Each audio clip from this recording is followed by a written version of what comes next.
Hello students, SB ইনস্টিটিউটের YouTube চ্যানেলে তোমাদের সবাইকে ওয়েলকাম। আমি সুদেষ্ণা বিশ্বাস আজকে জিওগ্রাফির একটি গুরুত্বপূর্ণ ক্লাসে চলে এসেছি।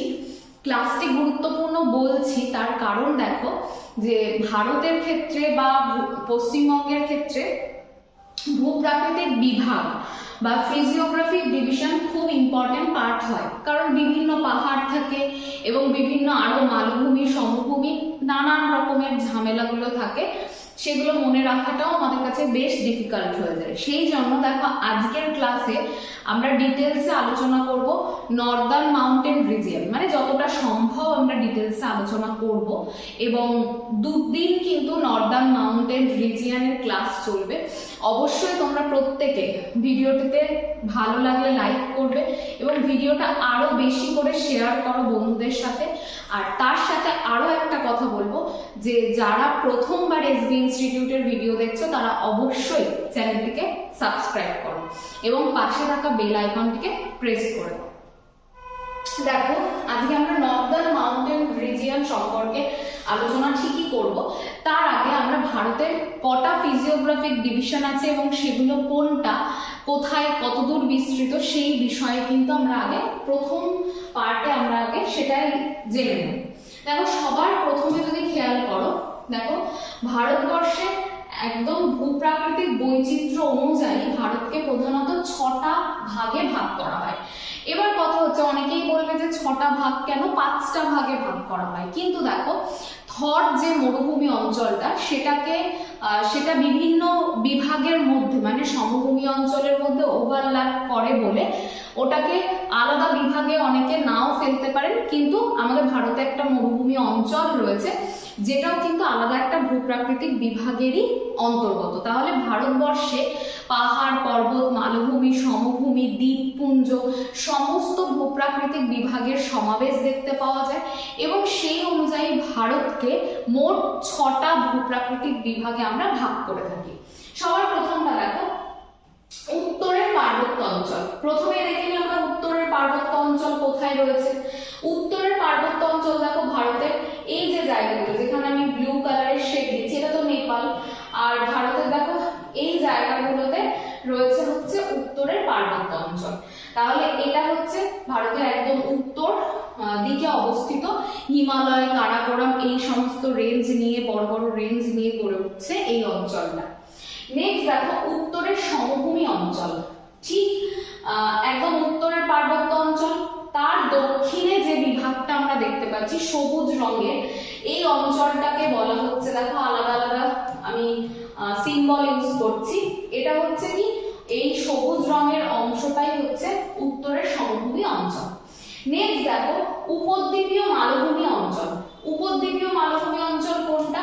উপদ্বীপীয় মালভূমি অঞ্চল হচ্ছে এই জায়গাটা, মানে মধ্য ভারত, মধ্য পূর্ব ভারত এবং দক্ষিণ ভারতের যে জায়গাগুলো সেগুলো নিয়ে উপদ্বীপীয় মালভূমি অঞ্চল গড়ে উঠছে।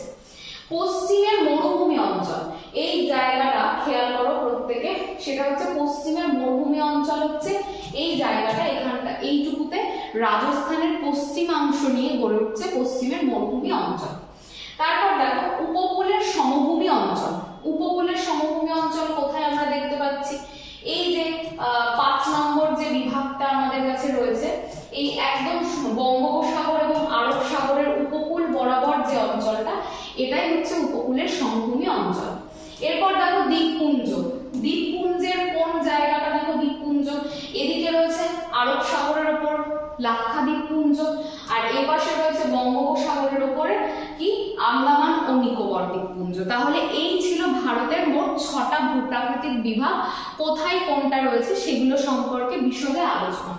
এবার আমরা আজকের ভিডিওতে কোন বিষয়টা নিয়ে আলোচনা করব, সেটা হচ্ছে উত্তরের পার্বত্য অঞ্চল বা নর্দার্ন মাউন্টেন রিজিয়ন যেটা, সেটা নিয়ে আমরা আজকে আলোচনা করব। দেখো সবার প্রথমে কি বলছে যে উত্তরের পার্বত্য অঞ্চল কোথা থেকে কত দূর পর্যন্ত বিস্তৃত সেটা আগে আমরা জেনে নেব। উত্তরের পার্বত্য অঞ্চল রয়েছে দেখো একদম উত্তরে অবস্থিত জম্মু এবং কাশ্মীরের নাঙ্গা পর্বত থেকে শুরু করে অরুণাচল প্রদেশের নামচা বারওয়া শৃঙ্গ পর্যন্ত হিমালয় বা উত্তরের পার্বত্য অঞ্চলটা কিরকম ধনুকের মতন বিস্তৃত, অর্থাৎ দেখো উত্তরের পার্বত্য অঞ্চলে যে সমস্ত রয়েছে মাউন্টেন বা পার্বত্য অঞ্চল তারা এইভাবে বিস্তৃত। এখানে রয়েছে নাঙ্গা পর্বত আর এখানে রয়েছে নামচা পর্বত। এইটুকু অংশ দেখো অনেকটাই ধনুকের মতন বেঁকে এই অঞ্চলটা কিন্তু অবস্থান করছে। তাহলে উত্তরের পার্বত্য অঞ্চল কোথা থেকে? জম্মু কাশ্মীরের নাঙ্গা পর্বত থেকে শুরু করে অরুণাচল প্রদেশের নামচা বারোয়া পর্যন্ত এটা বিস্তৃত ধনুকের মতো। উত্তরের পার্বত্য অঞ্চলে প্রধানত দুটো পর্বত শ্রেণী দেখা যায়, একটা হিমালয় একটা কারাকোরাম। তাহলে এটা ভালো করে মনে রাখবে যে উত্তরের পার্বত্য অঞ্চলে কটা দুটো পর্বত শ্রেণী দেখা যায়, একটা হিমালয় একটা কারাকোরাম। এবার দেখো হিমালয় পৃথিবীর উচ্চতম পর্বত শ্রেণী। দেখো পর্বত শৃঙ্গ পর্বত শ্রেণী এগুলো কিন্তু প্রত্যেকটাই আলাদা আলাদা বিষয়। কিরকম আলাদা আলাদা? দেখো যখন একসাথে অনেকগুলো পাহাড় একসাথে পরপর অবস্থান করছে সেগুলোকে বলা হচ্ছে পর্বত শ্রেণী। আর এই পাহাড়গুলোর মধ্যে যে জায়গাটা সব থেকে উঁচু, ধরো এই জায়গাটা সব থেকে উঁচু, সেইটাকে বলা হচ্ছে পর্বত শৃঙ্গ। তাহলে অনেকগুলো পাহাড় বা পর্বত যখন একসাথে অবস্থান করে একটা শৃঙ্খলের মতন, তাকে বলছি আমরা পর্বত শ্রেণী। তাহলে পৃথিবীর সব থেকে উচ্চতম পর্বত শ্রেণীর নাম কি? হিমালয় পৃথিবীর সব থেকে উচ্চতম পর্বত শ্রেণী। হিমালয় কথার অর্থ কি? বরফের গৃহ। তাহলে হিমালয় কথার অর্থ হচ্ছে বরফের গৃহ। দেখো এই জায়গাটাতে খুব সামান্য একটা বিষয় তোমাদের ধারণা দেবো, সেটা হচ্ছে এই যে হিমালয় নিয়ে আমরা আলোচনা করছি, হিমালয় যে পর্বতটা সেটার উৎপত্তি হয়েছে কিভাবে? দেখো আমাদের ছোটবেলা থেকে আমরা পড়েছি তিনটে পাত সীমানার কথা। একটা হচ্ছে অভিসারী বা কনভার্জেন্ট, ডাইভার্জেন্ট বা অপসারী, আর তার সাথে দেখো আরো একটা রয়েছে সেটা হচ্ছে নিরপেক্ষ। তাহলে এই যে তিনটে পাত সীমানা এদের মধ্যে অভিসারী পাত সীমানা, যেখানে কি করে, যেখানে দুটো প্লেট একে অপরের দিকে এগিয়ে আসে এবং সংঘর্ষে লিপ্ত হয়, এই যে অভিসারী পাত সীমানা, এই পাত সীমানাতে কি হিমালয় পর্বতের উত্থান আমরা দেখতে পাই। তাহলে দুটো পাত মানে একটা পাত আরেকটা পাতের অভিমুখে যখন এগিয়ে আসবে এবং এই যে দুটো পাত এগিয়ে আসছে এর ফলে কি ঘটনা ঘটছে, দেখো হিমালয় সৃষ্টির কথা যদি আমরা বলি, দেখো এদিক থেকে একটা পাত এবং এই দিক থেকে একটা পাত আসছে, আর মধ্যবর্তী যে জায়গাটা এখানটাতে কি রয়েছে, একটা অগভীর মহাসাগর বা অগভীর সাগর রয়েছে যেটার নাম টেথিস। মানে বর্তমানে যেখানে হিমালয় পর্বতমালা সেখানে আগে কি ছিল, টেথিস নামক মহীখাত ছিল, অর্থাৎ অগভীর সাগর ছিল। সেই সাগরের তলদেশে কি থাকে, তলদেশে অবশ্যই পলি থাকে। সেই পলিগুলো যখন দুটো পাত একে অপরের দিকে এগিয়ে আসবে তখন কি হবে, সেই পলিতে ধীরে ধীরে ভাঁজ দেখতে পাবো। সেই ছবিটায় দেখো এই পাতটা এগিয়ে আসছে এবং এখানে দেখো আস্তে আস্তে জলের পরিমাণটা কমে যাচ্ছে, নিচের যে পলিগুলো সেগুলো না উপরের দিকে আস্তে আস্তে উত্থিত হচ্ছে। যত বেশি প্লেটগুলো কাছাকাছি আসছে তত অত্যাধিক কি বাড়ছে, পার্শ্বচাপ বাড়ছে। এই পার্শ্বচাপ যত আমরা বেশি দেব তত আমরা কি দেখতে পাবো, পলিগুলো স্তরে স্তরে ভাঁজ খাচ্ছে। দেখো এখানের ভাঁজটা একদম সমান, এরপর যত প্লেটটা এগোচ্ছে তত এই ভাঁজটা কিন্তু তত বৃদ্ধি পাচ্ছে। তাহলে এটা কিন্তু মনে রাখবে যে দুটো পাত যদি একে অপরের দিকে এগিয়ে আসে পলি স্তরগুলো ভাঁজ খেয়ে কিন্তু ধীরে ধীরে উত্থিত হতে থাকে। এবার দেখো কি বলছে, এই যে পলি স্তর এখানে তো ভাঁজ হচ্ছে, তার ফলে বর্তমানে যে হিমালয় সেটা তৈরি হয়েছে। এবার কথা হচ্ছে দুটো প্লেটের সমন্বয়ে হিমালয় তৈরি হয়, একটা হচ্ছে ভারতীয় পাত একটা ইউরেশীয় পাত। দুটো পাত যত কাছাকাছি এগিয়ে আসবে তত কি হবে, মধ্যবর্তী স্তরগুলোতে পলিরাশি চাপের ফলে অত্যাধিক ভাঁজ খেয়ে হিমালয় পর্বতের সৃষ্টি হয়েছে। তাহলে ভারতীয় পাত এবং ইউরেশীয় পাত অভিসারী পাত সীমান্তে এসে মিলিত হচ্ছে এবং সেখানে আগে ছিল টেথিস মহীখাত, সেই মহীখাতের তলদেশের পলিস্তরে ভাঁজ খেয়ে আজকে বর্তমানে হিমালয় পর্বতমালার অর্থাৎ হিমালয় একটা ভঙ্গিল পর্বতমালা, যেটা নবীন ভঙ্গিল পর্বতমালা নামে আমাদের কাছে পরিচিত, সেটার উত্থান ঘটছে এখান থেকে।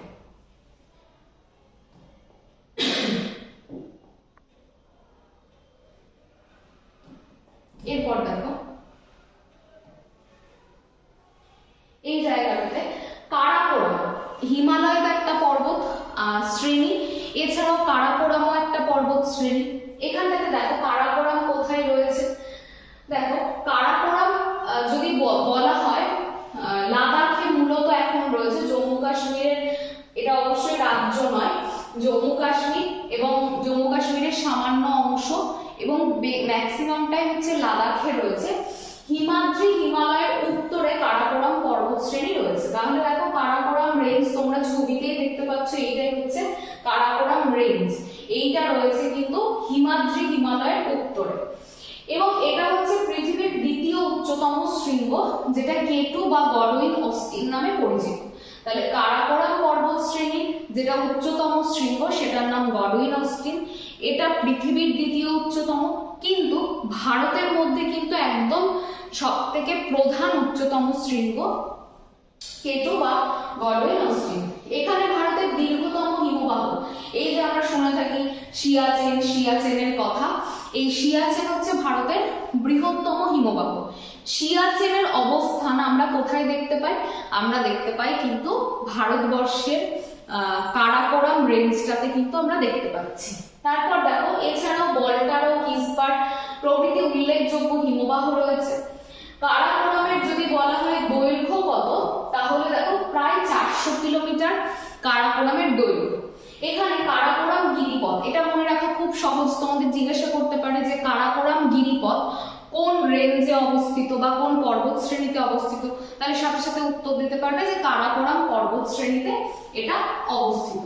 সব থেকে ভালো হয় ছবিটাকে একটুখানি খেয়াল করো, ছবিটা যদি দেখো দেখতে পাবে যে এখানটাতে এই যে হলুদ অংশটা, এইটাই হচ্ছে কারাকোরাম রেঞ্জ, যেটা পাকিস্তানেও রয়েছে, ভারতবর্ষের কিছুটা পার্টেও রয়েছে। যদিও কারাকোরাম রেঞ্জের অধিকাংশ জায়গা, এইটুকু হচ্ছে আকসাই চীন এবং এই জায়গাটা হচ্ছে পিওকের মধ্যে পড়ছে, সেই জন্য অধিকাংশ জায়গাটাই হচ্ছে পাক অকুপাইড কাশ্মীর কিংবা আকসাই চীনের মধ্যে পড়ছে। এখান থেকে এই ইয়েলো কালারের জোনটা হচ্ছে কারাকোরাম পর্বত শ্রেণীর অন্তর্গত। এবার দেখো হিমালয়টা সব থেকে ভালো করে আমাদেরকে পড়তে হবে এবং মনে রাখতে হবে। হিমালয়কে কি বলা হচ্ছে? নবীনতম ভঙ্গিল পর্বত, কারণ বয়সের দিক থেকে ভারতের প্রাচীনতম ভঙ্গিল পর্বত হচ্ছে আরাবল্লী, আর তার তুলনায় বয়সের দিক থেকে অনেকটাই নবীন হচ্ছে হিমালয় পর্বতমালা। হিমালয়ের পূর্ব থেকে পশ্চিমে সিন্ধু নদ, দেখো হিমালয়ের পূর্ব থেকে পশ্চিমে যদি দেখি আমরা, হিমালয়ের পশ্চিমে কি রয়েছে? সিন্ধু নদ, আর পূর্বে রয়েছে ব্রহ্মপুত্র নদ। এতটা পর্যন্ত হিমালয় বিস্তৃত। তাহলে পশ্চিম দিকে সিন্ধু, পূর্ব দিকে ব্রহ্মপুত্র, এত দূর পর্যন্ত হিমালয়ের বিস্তার আমরা দেখতে পাচ্ছি। হিমালয়ের দৈর্ঘ্য 2400 কিমি পর্যন্ত। স্থান অনুযায়ী প্রস্থের মধ্যে কি পার্থক্য আমরা দেখতে পাই? কাশ্মীরের হিমালয়ের প্রস্থ 500 কিমি, অরুণাচল প্রদেশে দেখো কমে গিয়ে 200 কিমি। তাহলে হিমালয়ের দৈর্ঘ্যটা একই হলেও প্রস্থ কিন্তু এক একটা জায়গায় এক এক রকম। কোনো জায়গায় হিমালয় বেশ খানিকটা চওড়া, আবার কিছু জায়গায় হিমালয় কিন্তু অনেকটাই কম প্রস্থযুক্ত। অরুণাচল প্রদেশে 200 কিলোমিটার মাত্র, আর কাশ্মীরে দেখো মাত্র 500 কিলোমিটার। দেখো হিমালয়ের যদি আমরা প্রস্থ অনুযায়ী ভাগ করি, তাহলে আমরা কি দেখতে পাবো? হিমালয়ের প্রস্থ অনুযায়ী 4টে ভাগে বিভক্ত, অর্থাৎ উত্তর থেকে দক্ষিণে হিমালয় 4টে ভাগে বিভক্ত। কি কি? ট্রান্স হিমালয় বা টেথিস হিমালয়, তারপরে দেখো গ্রেটার বা হিমাদ্রি হিমালয়, তারপরে দেখো লেসার বা হিমাচল হিমালয় এবং আউটার বা শিবালিক। তাহলে এই হচ্ছে আমাদের 4টে ভাগ। আর দৈর্ঘ্য অনুযায়ী যদি দেখি, তাহলে দেখতে পাবো আমরা ওয়েস্টার্ন হিমালয়, এছাড়াও মিডিল হিমালয় এবং ইস্টার্ন হিমালয়, এই কটা ভাগ আমরা দেখতে পাবো যদি আমরা দৈর্ঘ্য অনুযায়ী দেখি। আজকে আমাদের মূল আলোচ্য বিষয় হচ্ছে প্রস্থ অনুযায়ী হিমালয়ের যে শ্রেণী বিভাগটা আছে সেটা। সরি, দেখো সবার প্রথমে রয়েছে ট্রান্স বা টেথিস হিমালয়। যদি বলা হয় হিমালয়ের বিভিন্ন রকমের বিভাজন, সেক্ষেত্রে মনে রাখবে ট্রান্স হিমালয় সব থেকে প্রাচীনতম। এবার দেখো একটুখানি হিমালয়ের যে 4টে পর্বত শ্রেণী, তাদের মধ্যে সব থেকে উত্তরে অবস্থান করছে কে? ট্রান্স বা টেথিস। সবার উপরে রয়েছে ট্রান্স, মানে এই রকম জায়গাগুলোতে রয়েছে ট্রান্স, তারপরে আসবে হিমাদ্রি হিমালয়, তারপর হিমাচল হিমালয়, তারপরে শিবালিক, এইভাবে অবস্থান করছে। কোথায় কোথায় রয়েছে? জম্মু কাশ্মীর, লাদাখ, হিমাচল প্রদেশের কিছু অংশে থাকলেও এর বেশিরভাগটাই তিব্বতে অবস্থিত। সেই জন্য ট্রান্স হিমালয়কে কি নামে ডাকা হয়? তিব্বতীয় বা তিবেতিয়ান হিমালয় এই নামে কিন্তু ডাকা হয়, কারণ অধিকাংশটাই তিব্বতে অবস্থিত। সব থেকে হিমালয়ের প্রাচীন অংশের নাম কি? ট্রান্স বা টেথিস। যদি উত্তরে না থাকে ট্রান্স বা টেথিস, তখন হিমাদ্রি হিমালয় হচ্ছে সব থেকে প্রাচীনতম অংশ, আমরা অ্যান্সার করব। এরপর দেখো কারাকোরাম, জাসকার, লাদাখ, এই পর্বত শ্রেণীগুলো সব ট্রান্স হিমালয়ের অন্তর্গত। তাহলে এটা তোমাদেরকে ভালো করে পড়ে রাখতে হবে, ট্রান্স হিমালয়ের আন্ডারে কি কি পর্বত শ্রেণী পড়ে। তাহলে কারাকোরাম, জাসকার আর লাদাখ। এই অঞ্চলের গড় উচ্চতা কত? 5800 মিটার, আর গড় প্রস্থ কত? 40 থেকে 250 কিমি। ট্রান্স হিমালয়ের উত্তর পূর্বে, মানে এই যে জায়গাটা, এই জায়গাটাতে রয়েছে লাদাখ মালভূমি। তাহলে ট্রান্স হিমালয়ের উত্তর পূর্বে কি রয়েছে? লাদাখ মালভূমি রয়েছে। কারাকোরামকে ব্যাকবোন অফ হাই এশিয়া বলা হয়। তাহলে কারাকোরামকে আমরা কি বলি? Backbone of high Asia.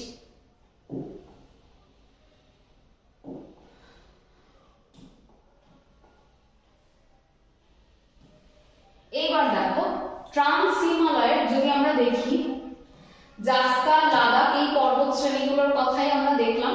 এবার দেখে নিই ট্রান্স হিমালয়ের যে 4টে রেঞ্জ, তার মধ্যে ভারতের মধ্যে রয়েছে এই 3টে। দেখো প্রথমে রয়েছে 1 নম্বরটা কারাকোরাম, 2-এ যেটা রয়েছে সেটা হচ্ছে লাদাখ রেঞ্জ, 3 নম্বরে যেটা রয়েছে সেটা হচ্ছে জাসকার, আর কৈলাস রেঞ্জ এখানে রয়েছে। অর্থাৎ এই যে জায়গাটা, এটা হচ্ছে কৈলাস রেঞ্জ। কৈলাস রেঞ্জ কিন্তু ভারতের বাইরে, অর্থাৎ তিব্বতে রয়েছে। তাহলে কৈলাস রেঞ্জ ভারতের বাইরে, আর বাকি 3টে কারাকোরাম, জাসকার, লাদাখ, এই 3টে রেঞ্জ রয়েছে ভারতের মধ্যে। তাহলে এইগুলো দেখে নাও। প্রথমটা হচ্ছে কারাকোরাম, তারপরে লাদাখ রেঞ্জ, তারপরে জাসকার, আর তিব্বতে এটা রয়েছে হচ্ছে কৈলাস রেঞ্জ।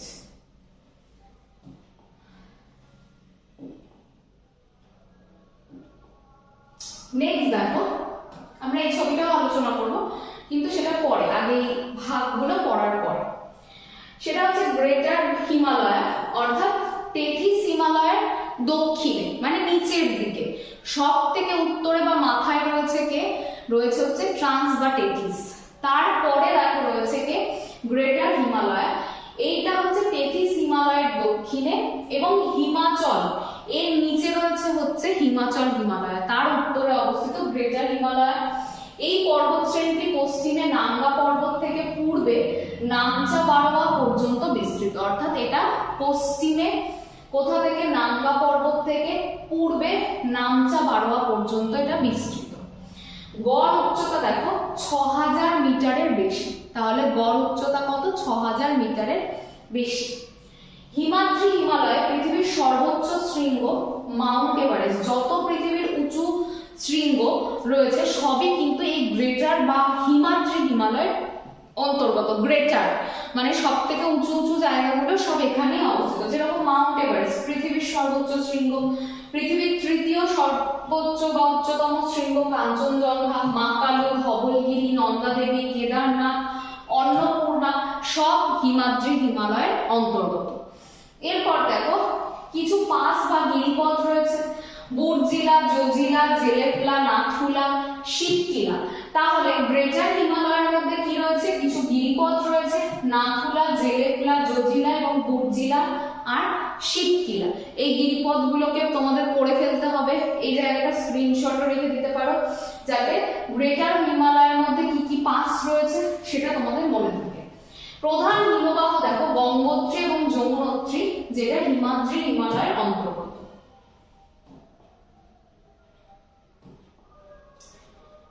আচ্ছা, এরপর দেখো লেসার হিমালয়।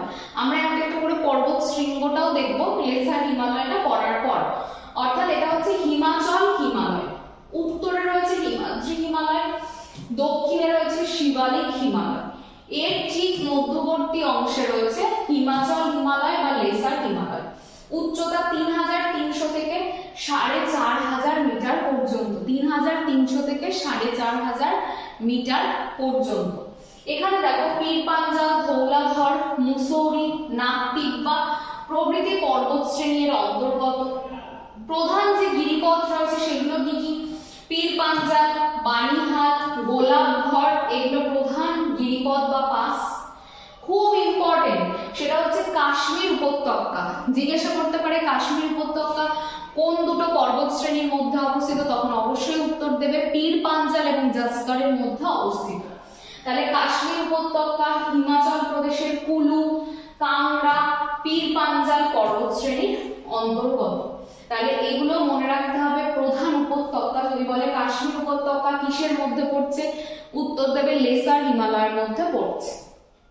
কৃষাণ, গঙ্গা, ঝিলাম, চেনাব এই নদীগুলো কি করেছে, লেসার হিমালয়ের উপর দিয়ে প্রবাহিত হয়েছে, অর্থাৎ লেসার হিমালয়কে অতিক্রম করে এরা চলে গেছে।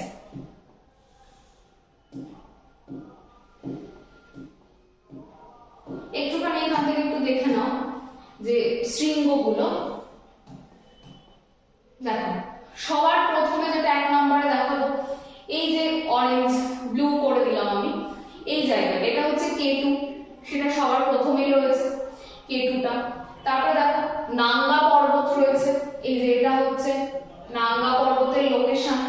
তারপরে দেখো নাঙ্গা পর্বতের পরে রয়েছে হচ্ছে কৈলাস রেঞ্জে কৈলাস পর্বতটা রয়েছে। 4 নম্বরে দেখো রয়েছে এভারেস্ট, যেটা নেপালে অবস্থিত। তারপর দেখো কাঞ্চনজঙ্ঘা, এটাও কিন্তু ভারত এবং নেপাল সীমান্তে অবস্থিত, ভারতের সিকিমের মধ্যে রয়েছে এবং তার সাথে নেপালের বাউন্ডারিতে। তারপর দেখো 6 নম্বরের যে পয়েন্টটা, সেখানে রয়েছে নামচা মারোয়া, অর্থাৎ অরুণাচল প্রদেশে অবস্থিত। এই যে ব্লু কালারের যেগুলো দেখতে পাচ্ছ প্রত্যেকটাই ভারতের উল্লেখযোগ্য পর্বত শৃঙ্গ বা পিক, মাউন্টেন পিক।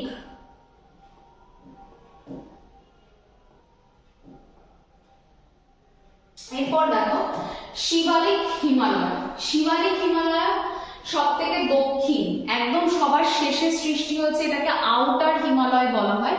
এটা হচ্ছে সব থেকে দক্ষিণতম হিমালয়ের অন্তর্গত হচ্ছে এই শিবালিক হিমালয়।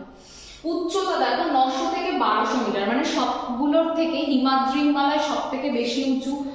অন্য বাকি ভাগগুলোর থেকে দেখো শিবালিক হিমালয়ের উচ্চতা কিন্তু যথেষ্ট কম। এটা আবার বিভিন্ন জায়গায় বিভিন্ন নামে পরিচিত শিবালিক হিমালয়। জম্মুতে জম্মু, হিমাচল প্রদেশের শিবালিক পর্বত, অরুণাচল প্রদেশের ডাফলা, মিরি, আবর, মিশমি এগুলো নামে পরিচিত। আর দেখো খুব ইম্পর্টেন্ট সেটা হচ্ছে দুন কাকে বলছে। দেখো শিবালিক হিমালয় এবং হিমাচল হিমালয়ের মধ্যে যে সংকীর্ণ উপত্যকা সেটাকে বলা হচ্ছে দুন। একদিকে রয়েছে হিমাচল হিমালয় আর এদিকে রয়েছে শিবালিক, এদের মধ্যবর্তী অংশটাই হচ্ছে দুন নামে পরিচিত। ভারতের বৃহত্তম দুনের নাম হচ্ছে দেরাদুন। তাহলে এটাও মনে রাখবে, ভারতের বৃহত্তম দুন হচ্ছে দেরাদুন।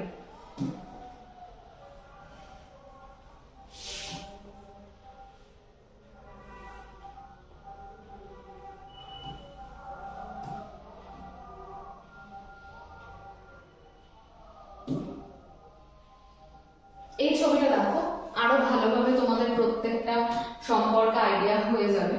দেখো ট্রান্স হিমালয় তো দেখেছো একদম উপরের দিকে ছিল। এরপরে দেখো ট্রান্স হিমালয়ের পরে যেটা দেখবে সেটা হচ্ছে গ্রেটার হিমালয়। এই হচ্ছে গ্রেটার হিমালয়, একদম অরুণাচল প্রদেশের নামচা পারোয়া পর্যন্ত বিস্তৃত। তারপর দেখো গ্রেটারের পরেই রয়েছে হিমাচল হিমালয়, এইটা হচ্ছে হিমাচল হিমালয়। তারপরেই রয়েছে শিবালিক বা আউটার হিমালয়। তাহলে এই যে ভাগগুলো এগুলো অবশ্যই মনে রাখবে। আর এইটা হচ্ছে কৈলাস রেঞ্জ, এর মধ্যে কৈলাস পর্বত এখানে অবস্থিত। তাহলে এই ছিল আজকের ভিডিও। আজকের ভিডিওতে আমরা শুধুমাত্র কি ভাগ করলাম, আজকের ভিডিওর মাধ্যমে আমরা শুধুমাত্র হিমালয়ের প্রস্থ বরাবর শ্রেণীবিভাগ এবং কারাকোরাম পর্বত শ্রেণী সম্পর্কে আলোচনা করলাম। পরের ভিডিওতে আমরা হিমালয়ের বাকি অংশ অর্থাৎ দৈর্ঘ্য বরাবর শ্রেণীবিভাগ এবং হিমালয়ের প্রত্যেকটা ভাগকে আমরা কিভাবে চিহ্নিত করি সেইটা সম্পর্কে আলোচনা করব। তার জন্য অবশ্যই এসবি ইনস্টিটিউটের ইউটিউব চ্যানেলের দিকে তোমাদেরকে ফোকাস রাখতে হবে এবং অপেক্ষা করতে হবে পরের ভিডিওর জন্য। সবাইকে অসংখ্য ধন্যবাদ ভিডিওটি দেখার জন্য। ততক্ষণ পর্যন্ত সুস্থ থাকবে। দেখা হচ্ছে পরবর্তী জিওগ্রাফির ক্লাসে। Thank you. আর যারা এখনো চ্যানেলটিকে সাবস্ক্রাইব করোনি প্লিজ চ্যানেলটিকে সাবস্ক্রাইব করো, প্রচুর প্রচুর শেয়ার করো, কমেন্ট করো, যাতে আমরা আরো ভালো ভালো কন্টেন্ট তোমাদের সামনে উপহার দিতে পারি। সবাইকে অসংখ্য ধন্যবাদ। Thank you.